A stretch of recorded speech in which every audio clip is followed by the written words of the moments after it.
प्यारे छात्रों, प्यारे छात्रों, 7वीं कक्षा के विद्यार्थियों, आपने कल ऑफ लेसन किया था। आज हम ऑफ लेसन और करते हैं, जिनके मेन पॉइंट हैं। मंदिरों को नष्ट किया गया। क्यों नष्ट किया गया मंदिरों को? ऐसी क्या बात थी? राजा मंदिरों का निर्माण अपनी शक्ति, धन, संपदा तथा ईश्वर के प्रति निष्ठा के प्रदर्शन हेतु करते थे। ऐसे में यह बात हैरानगी लगती है कि जब उन्होंने एक दूसरे के राज्य पर आक्रमण किया तो उन्होंने प्राय ऐसी इन इमारतों पर निशाना साधा। 9वीं शताब्दी के आरंभ में जब पांड्यन राजा श्रीमर ने श्रीलंका पर हमला किया कर राजा सेन प्रथम को पराजित किया था, उसके विषय में बौद्ध भिक्षुक व इतिहासकार धम्मकिति ने लिखा है कि सारी बहुमूल्य चीजें वह ले गया। रतन महल में रखी स्वर्ण की बनी हुई बुद्ध की मूर्ति और विभिन्न मठों में रखे सोने की प्रतिमाओं को अपने साथ ले गया था। सिंहली शासक के आत्माभिमान को इससे बड़ा आघात लगा था। उसका बदला लिया जाना स्वाभाविक था। अगले सिंहली शासक सेन द्वितीय ने अपने सेनापति को पांड्यों के राजद मदुरई पर आक्रमण करने का आदेश दिया। बौद्ध इतिहासकार ने लिखा है कि इस अभियान में बुद्ध की स्वर्ण मूर्ति को ढूंढ निकालने तथा वापस लाने हेतु महत्वपूर्ण कोशिश की गई। इस तरह 11वीं शताब्दी के आरंभ में जब चोल राजा राजेंद्र प्रथम ने अपनी राजधानी में शिव मंदिर का निर्माण करवाया था तो उसने पराजित शासकों से जब्त की गई प्रतिमाओं से इसे भर दिया।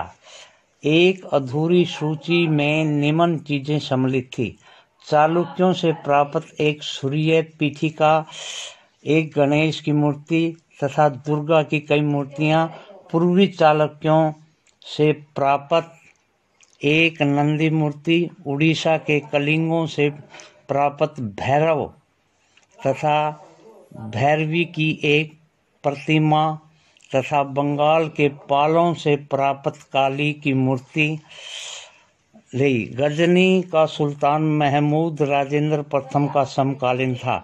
भारत में अपने अभियानों के दौरान उसने पराजित राजाओं के मंदिरों को अपवित्र किया। मूर्तियों को लूट लिया गया, कुछों को तोड़ा गया, कुछों को अपने साथ ले गए। उस समय सुल्तान महमूद कोई बहुत महत्वपूर्ण शासक नहीं था, लेकिन मंदिरों को नष्ट करके, खास तौर से सोमनाथ का मंदिर, उसने एक महान इस्लामी योद्धा के रूप में श्रेय प्राप्त करने का प्रयास किया। मध्ययुगीन राजनीतिक संस्कृति में ज्यादातर शासक अपने राजनीतिक बल व सैनिक सफलता का प्रदर्शन पराजित शासकों के उपासना स्थलों पर आक्रमण करके और उन्हें लूट कर करते थे। राजेंद्र प्रथम तथा महमूद गजनवी की नीतियों में किन रूपों में समकालीन समय की देन थी और किन रूपों में ये एक दूसरे से भिन्न थी? इस बात पर आप सभी छात्रों ने चर्चा करनी है और इन लाइनों को अच्छी तरह से समझना है। अगला पॉइंट आ गया बाग, मकबरे तथा किले।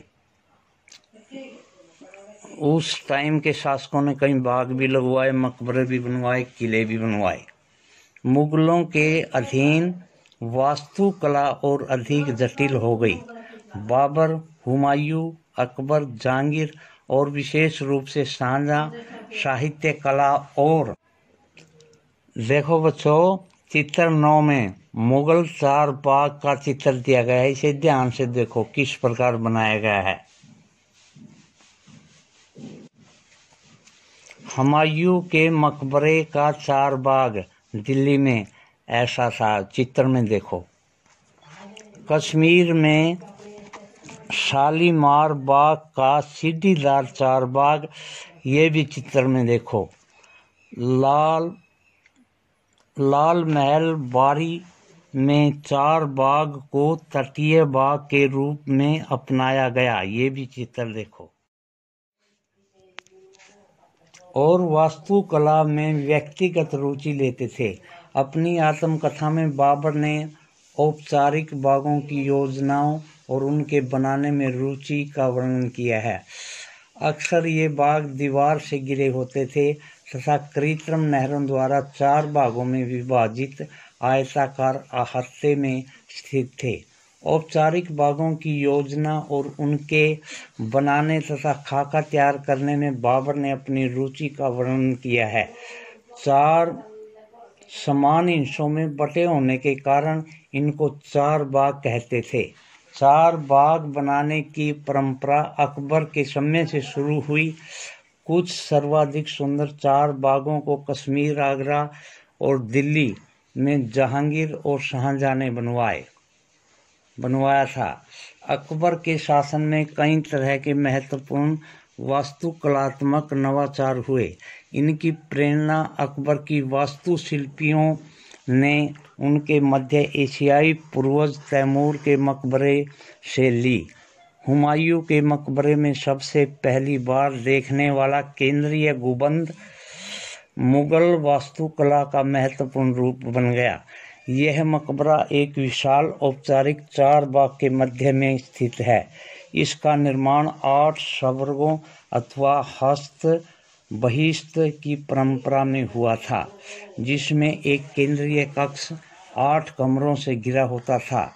इस इमारत के निर्माण में लाल बलुआ पत्थर लगा होता था और इसके किनारे सफ़ेद संगमरमर के बने होते थे। काबुल में 4 बाग का खाका बनाते समय बाबर की 1590 में एक चित्रकारी पर ध्यान दें।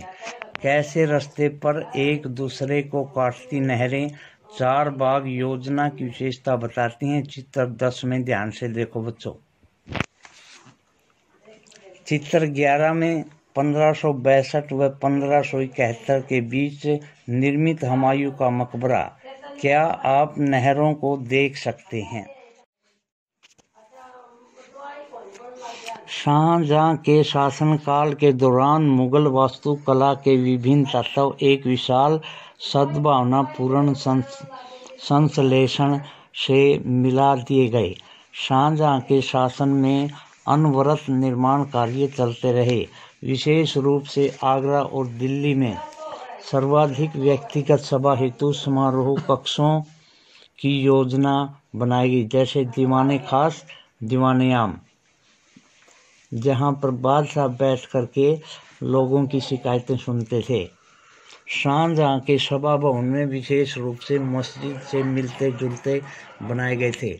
उनका सिंहासन जिस मंच पर रखा था उसे किबला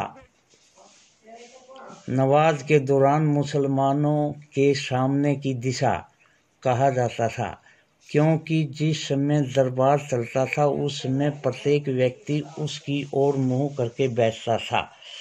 इन वास्तुकलात्मक अभिलक्षणों का इस ओर इशारा था कि राजा पृथ्वी पर ईश्वर का प्रतिनिधि था। शाहजहां ने दिल्ली के लाल किले के अपने नवनिर्मित दरबार में राजकीय न्याय और शाही दरबार के अंत संबंध पर बहुत बल दिया है। अतः संबंध पर बादशाह के सिंहासन के पीछे पितरा दूरा नाम के जड़ाऊ काम की एक श्रृंखला बनाई गई थी, जिसमें पौराणिक यूनानी देवता ऑर्फियस को वीणा बजाते हुए दिखाया गया है। ऐसा माना जाता है कि ऑर्फियस का संगीत आक्रामक जानवरों को भी शांत कर सकता है। चित्र 12 को ध्यान से देखिए। दिल्ली में दीवाने आम के सिंहासन का छज्जा, इसका निर्माण 1648 में पूरा किया गया था। पितरादुरा उत्कीर्णित संगमरमर अथवा बालुआ पत्थर पर रंगीन ठोस पत्थरों को दबाकर बनाए गए सुंदर तथा अलंकृत नमूने दिखाए गए हैं।